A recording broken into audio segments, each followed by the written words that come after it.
Hello again, pre-calculus. Welcome back for video number 2 with the graphs of tangent and cotangent.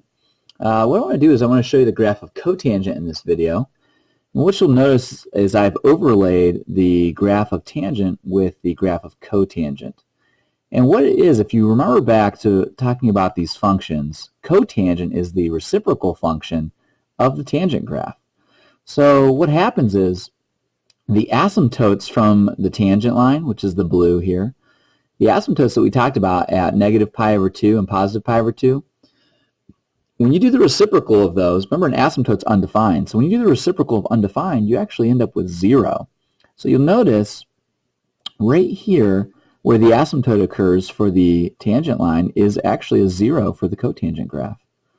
And what was a 0 for the tangent graph, when you do the reciprocal of 0, you get 1 over 0, which ends up being undefined. That ends up being an asymptote for the red graph. So you can see the relationship between the two here. And, negative 1 and 1 are still, when you do the reciprocals, are still there. And so they share those points. That's where the graphs actually intersect each other at when y is 1 and when y is negative 1. And so you see this relationship. Well, let me just focus in on the cotangent graph here. Here's the cotangent graph. You'll notice that the asymptotes are in different places than the tangent graph. And so what I'm going to do is look at this graph and show you a couple key features of it. So just like with the tangent graph, you have asymptotes. And what we see here is an asymptote at 0, right? That's one there. And then pi later, the period is still the same as tangent. Pi later, you have an asymptote. Well, this is kind of nice because every pi for the cotangent, if I could sketch this roughly, 2 pi here, will be an asymptote. And I go again, and I would have another asymptote right here, which would be 3 pi. You'd sneak that in there, 3 pi. And so this cotangent graph does have a period length of pi. It repeats itself every pi, just like the tangent graph does.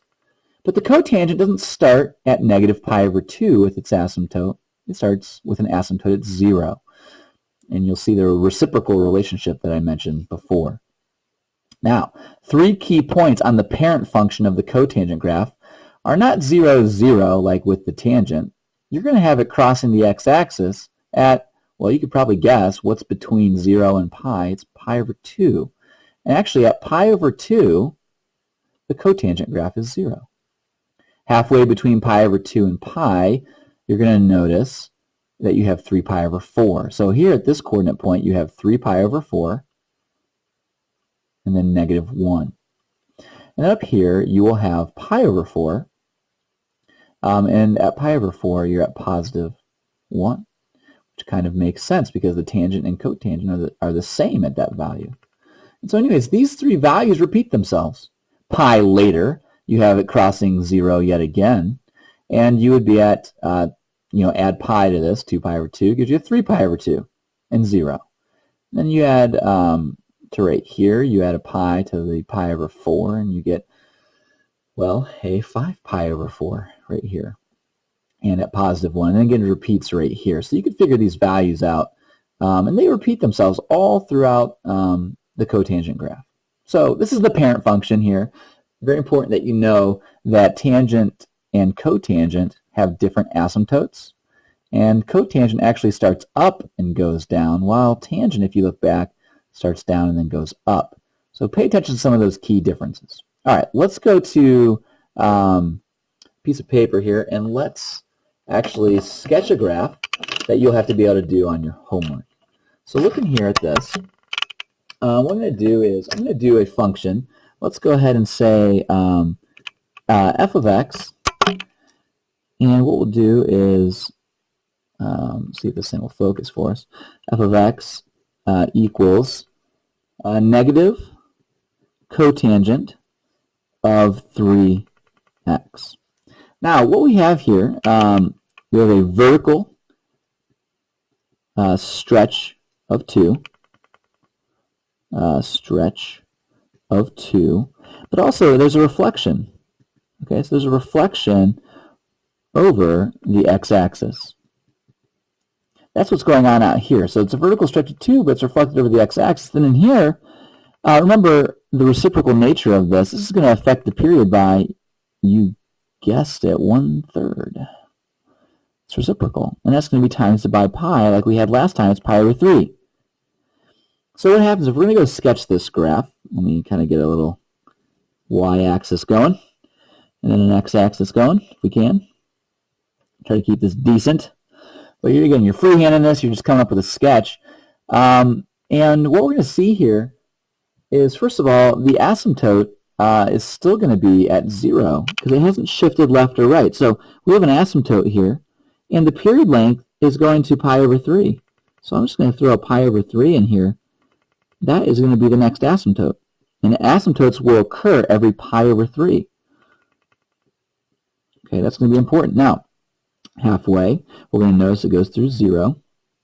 And then halfway here, now notice tangent or cotangent usually starts up and goes down like this. However, it's been reflected, so it's going to go like this. So since we have that reflection, and it's a -2, normally it's at 1 and -1, now it's going to be switching to 2 and -2. So let me try to imagine this here. This is about 1. So I'm going to actually put this here, this down here. Let's keep that asymptote going. There's -2. Then I have +2, roughly about up here.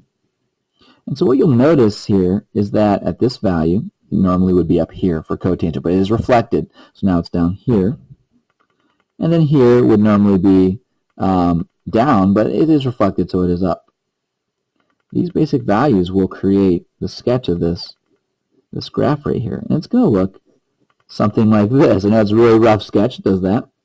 And then if I repeat this one more, I add another pi over 3. I have 2 pi over 3.